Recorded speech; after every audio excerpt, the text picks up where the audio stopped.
I had a couple of days to digest the election. Right afterwards, I put out a tweet saying that I respect President Trump as the president and his office. And there was a lot of pushback from my community on social, but it reminded me of how divisive this country had gotten, how divisive this election had gotten. Even my oldest daughter, who was visiting my parents, told me at 7 a.m. she got up and she just laid in the bed with my mother and cried. We elected someone that ran a campaign based in bigotry and based in hate. And for those 4 years, it wasn't great. In 16, I remember someone sitting in that office calling people that peacefully protested sons of bitches. And then 2020, in his last year, it wasn't about just COVID to me. It was the most divided this country had ever been. Believe it or not, I used to actually feel bad for this dude. I never feel guilt. I never feel bad about anything I say about anyone, especially when it comes to the deacons at Woke United Methodist. But there was a time when I used to feel bad for Ryan Clark. For the longest time, I used to refer to Ryan Clark as Ryan Clark Beta Male or Super Beta Ryan Clark. Now, in my defense, I had a very good reason for doing so. I mean, this is a grown man who went on ESPN and broke down in tears while fabricating stories of racism. Oh, I'm so emotional. The other day I went to Burger King and they offered me a princess crown instead of a king's crown, and it's all because of my skin color. Oh!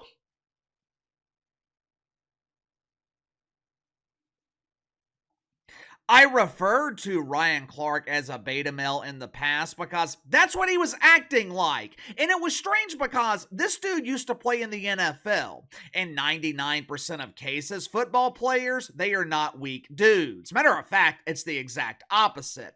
So it was very strange that Ryan Clark suddenly transitioned from strong defensive NFL player to crying Ryan. But after a while, his beta tendencies, they started to fade away. When I would see him in clips on First Take or on his podcast, Ryan Clark was acting normal. He no longer needed Kleenex to make it through a segment. I no longer saw him in the corner with the insufferable Molly Karam crying while watching the latest episode of Love is Blind. As a result, I started to ease up on Ryan Clark. I quit calling him a beta male. Hell, I quit talking about him altogether because there really wasn't a reason to until now.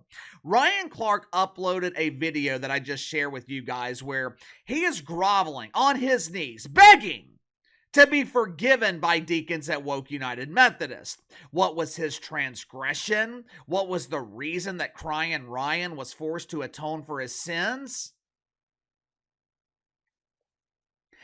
He said he respected the results of the election and he would respect Donald Trump. If you haven't already, make sure to like and subscribe. You can follow me on Twitter at KC_BTL84. If you happen to stumble across this video, be sure to check out my main channel, Behind the Line. Search Behind the Line here on YouTube. Should be the first channel that comes up.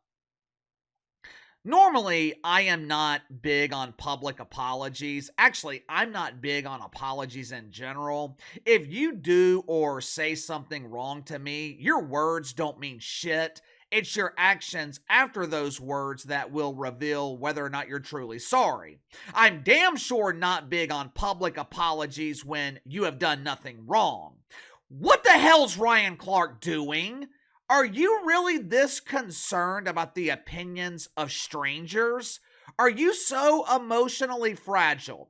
Are you so desperate for validation that you can't say what you mean and mean what you say and stand on what you said when you encounter the least bit of resistance? I guarantee you,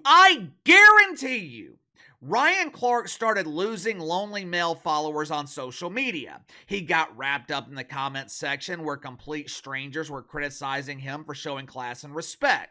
He ran to the bathroom or he ran to the warm feminine embrace of Shannon Sharp. Hey, it's me, Say.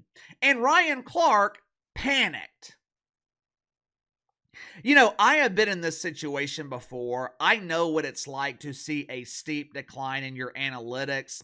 My audience consists mainly of conservative men. It's not racially specific. There's a lot of white men, there's a lot of black men, as well as a lot of Latino men in this audience on the main channel.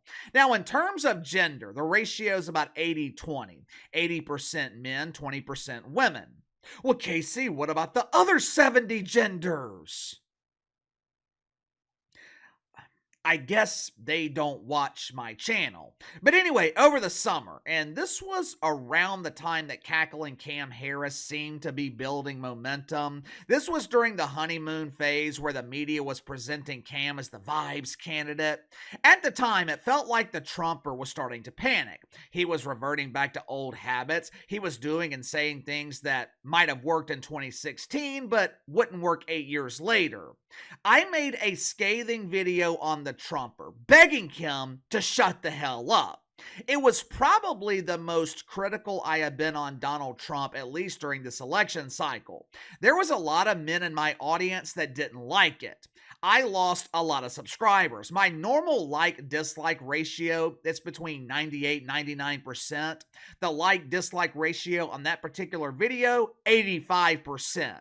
When you're talking about tens of thousands of people, that is a massive decline. Negative comments, scathing emails. People were pissed off with me. So what did I do? Did I come on here and apologize? Did I grovel and beg for forgiveness? Did I invent some fake sob story about my daughter crying because people were being meanies? Which, by the way, Ryan Clark, I don't believe you. I don't believe that your daughter was crying over the results of some doofus election. I believe you were crying, though. Did I come on here begging for you to accept me? No. Why? Because I meant exactly what I said. Whether or not you liked it, whether or not you agreed, I didn't really care. I am never going to apologize for meaning what I say. You can call it stubborn, you can say it's wrong, but one thing you can never say is I'm inauthentic. And that is the biggest problem with Ryan Clark. That was the biggest problem for Cackling Cam Harris, and it's the reason that the mainstream media is struggling for relevance. None of these people are authentic. None of these people are real, even though some of them like to say they keep it real.